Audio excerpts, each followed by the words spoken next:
Yan, so habang may hinihintay ako, kwentuhan muna tayo. At ang kwentuhan natin ngayon, topic natin ay difficulty index.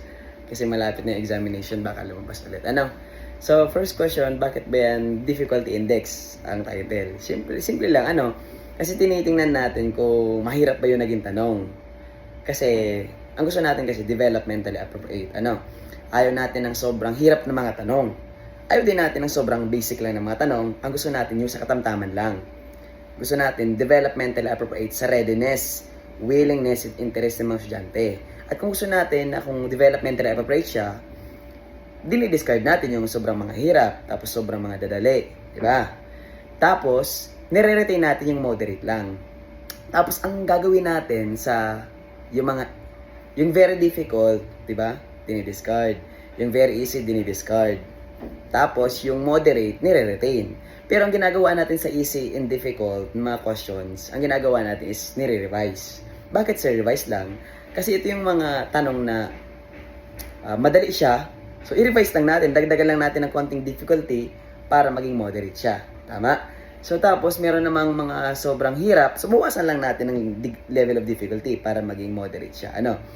Yan. Sige, pag-usapan natin. Like, for example, halimbawa yung difficulty index is 0.20. Ano bang ibig sabihin nun? Halimbawa, pa-interpret sa'yo. Yung difficulty index daw ng item number 1, yung tanong na number 1, is 0.20. Anong ibig sabihin nun? Anong interpretation? Ganito. Pag sinabing 0.20, ibig sabihin, 20% lang ang nakakuha ng tamang sagot. So, anong ibig sabihin nun, sir? Kung may 100 kang estudyante, ibig sabihin, 20 lang nakakuha ng tamang sagot at 80 ang mali. O question, mahirap ba ang tanong? Yes, mahirap. Kasi 20 lang nakakuha, 'di ba? 80 ang mali, 80. So mahirap ang tanong. So anong interpretation doon? Ang interpretation doon ay very difficult yung tanong. Kasi konti lang ang nakakuha ng tamang sagot, 'di ba? Sobrang dami ng mga mali. Tama yung teachers. Doon anong magiging decision mo sa item na 'yon? Siyempre, discard. Tanggalin mo na 'yon. Hindi maganda 'yun eh. Hindi maganda sobrang hirap, 'di ba? Gusto natin developmental approach. Hindi developmental approach yung ganyan na tanong na sobrang hirap, tama?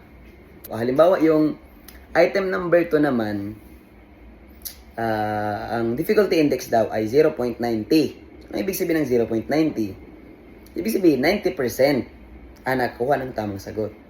90%. Kung may 100 ka, 90 ang tama, 10 lang ang mali.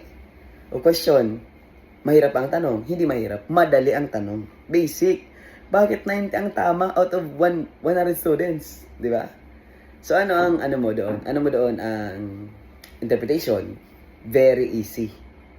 Sobrang dali ng tanong. Tama?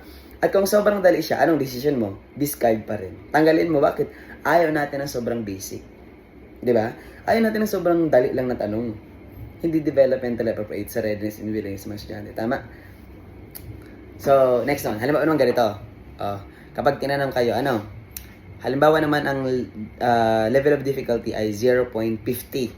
0.50. Ano ibig sabihin nun? Ang ibig sabihin nun, 50% ng estudyante ang tama, pero 50% ng estudyante ang mali. Gets? So, ano yung tanong? Moderate. Hindi siya very difficult, hindi siya very easy, hindi siya difficult, moderate lang. Nasa katamtaman. Maganda ba ang ganon? Yes, maganda ang ganon. Tama? Developmental approach ang mga ganon na tanong. Tama? So, ano ang interpretation mo doon? Retain. Diba? Retain mo siya as is. Wala kang babaguhin. Gets ba yun? Pero naman kanito. Di ba tinuruan ko kayo sa kamay? Diba? 0 to 0.20 nasa baba. Diba? May hawak kasi ako. 0.21 to 0.40 ito. Diba? 0.41 to 0.60 ito naman nasa gitna.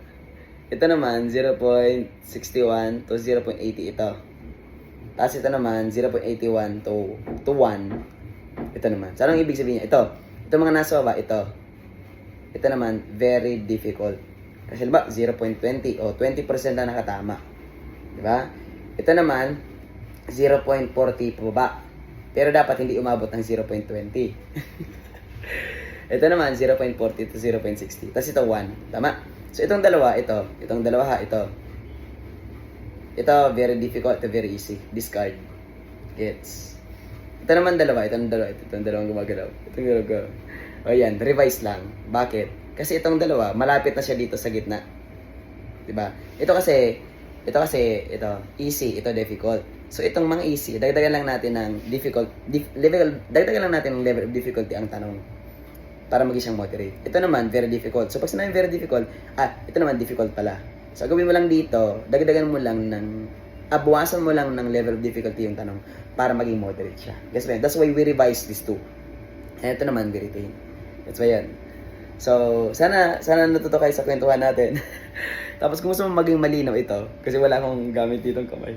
Hawak ko kasi isang kayo.